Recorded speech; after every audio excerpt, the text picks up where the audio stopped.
Mamma mia, salut les amis et bienvenue dans cette nouvelle vidéo consacrée à WordPress. Dans cette vidéo, nous allons parler tout simplement des articles et des pages. En lieu et place de dire article, sachez qu'on dit également post. Alors, les articles et les pages sont les deux types principaux de contenu qu'on a au niveau de WordPress.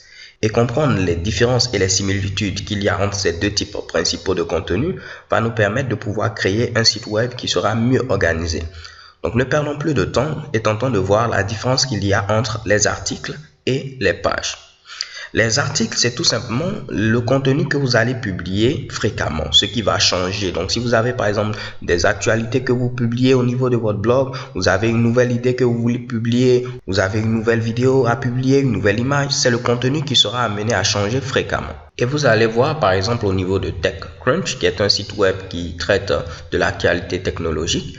Au niveau des articles, ils sont généralement présentés sur la page d'accueil. Puisque si vous avez par exemple votre blog, pour vous, c'est ce qui doit attirer l'utilisateur. Donc, vous avez ici généralement les articles qui sont affichés par ordre décroissant au niveau de la date de publication. Donc, du plus récent au plus ancien, on a la possibilité à ce niveau-là de pouvoir organiser les articles par auteur. Pour dire tel auteur a publié cet article, tel autre auteur a publié cet article.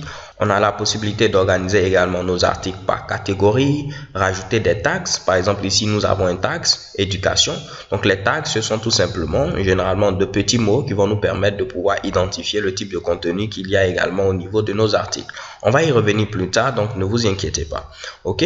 Donc, je disais qu'on a la possibilité d'organiser nos articles par date, par auteur, par catégorie, par tags, ainsi de suite. Et autre chose qu'il faut savoir à ce niveau, généralement au niveau des articles, on a la possibilité de pouvoir commenter l'article et de le partager également sur les réseaux sociaux. Au tout début, je vous l'avais dit, au niveau du web, ce n'était pas possible de pouvoir interagir avec un site web. Et voilà également l'une des puissances de WordPress. Lorsque vous allez avoir vos articles, vos visiteurs, vos utilisateurs auront la possibilité de commenter ces articles et les partager par exemple via les réseaux sociaux. OK? À la différence des articles que je viens d'expliquer à ce niveau-là, qui vont changer, ainsi de suite, les pages par contre sont caractérisées comme étant un peu un contenu permanent, un contenu qui ne change pas. Je prends un exemple de page que vous pouvez avoir, c'est une page à propos. Donc, vous allez vous présenter. Généralement, votre description ne va pas changer au jour le jour. Bien sûr, elle peut changer, mais elle ne va pas changer au jour le jour.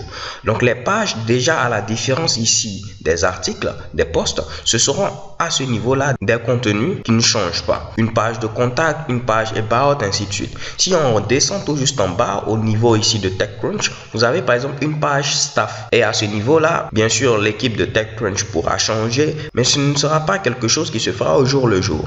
Donc, on ne va pas, par exemple, le mettre comme article parce que là, ce sera tout simplement une page. Et généralement, vous allez le voir au niveau ici des pages, l'utilisateur n'aura pas la possibilité de commenter, de pouvoir partager sur les réseaux sociaux, ainsi de suite. Bien sûr, vous pouvez le faire parce que WordPress ne va pas vous en priver, mais ce que vous devez savoir, c'est que généralement, au niveau des pages, on n'a pas ici de commentaires, on n'a pas ici la possibilité de partager sur les réseaux sociaux, ainsi de suite. Si vous venez par exemple sur la page de contact, il n'y a vraiment aucun intérêt de mettre un commentaire. Dans certains cas, vous allez juger intéressant de pouvoir mettre des commentaires sur certaines pages. Mais comme je vous l'ai dit, à risque d'avoir une exception, cela ne se fait pas. Mais autre chose que vous devez savoir, c'est qu'au niveau de l'organisation des pages, ce n'est pas organisé par exemple comme on l'avait vu par date de publication, par auteur, non. À ce niveau-là, c'est généralement du type parent-enfant. Je prends un exemple simple. Si vous avez par exemple about qui veut dire à propos, vous aurez à propos par exemple de Honoré Ouanou, à propos ici de Melberg, ainsi de suite. Vous aurez la possibilité de pouvoir organiser votre contenu sous une hiérarchie parent-enfant. Et vu que les pages ne seront pas généralement sur la page d'accueil, donc directement visibles, on les rend accessibles via les menus. Donc par exemple au niveau de TechCrunch, les pages sont accessibles via le menu présent au niveau du footer. OK? Donc si je remonte à ce niveau-là, vous allez voir, on pouvait le mettre également au niveau de la sidebar. On va voir plus tard ce que c'est que la sidebar, ne vous inquiétez pas. Ou on pouvait rendre également les pages accessibles via le menu principal. Donc le menu qui est généralement présent tout juste en haut. On va prendre un autre exemple afin de pouvoir éclaircir les choses. Donc, je suis sur ladieslearningcode.com. Donc, vous voyez, si je viens sur Learning Code directement, normalement, je peux avoir mes différents articles. Et vous voyez, j'ai également mes articles qui sont listés du plus récent au plus ancien. Également, on a la possibilité de les catégoriser par auteur. Vous voyez qu'il y a également de petits tags qui sont ajoutés, et ainsi de suite. On aura la possibilité de commenter ces articles, les partager via les réseaux sociaux. OK? Donc là, nous voyons clairement que ceux-là sont des articles, des posts. Par contre, au niveau des pages, je vous l'avais dit, celles-ci sont accessibles généralement soit au niveau du footer, au niveau de la sidebar ou au niveau ici du menu principal. Si je clique par exemple sur About, vous allez voir à ce niveau, nous aurons une description de ce site-là.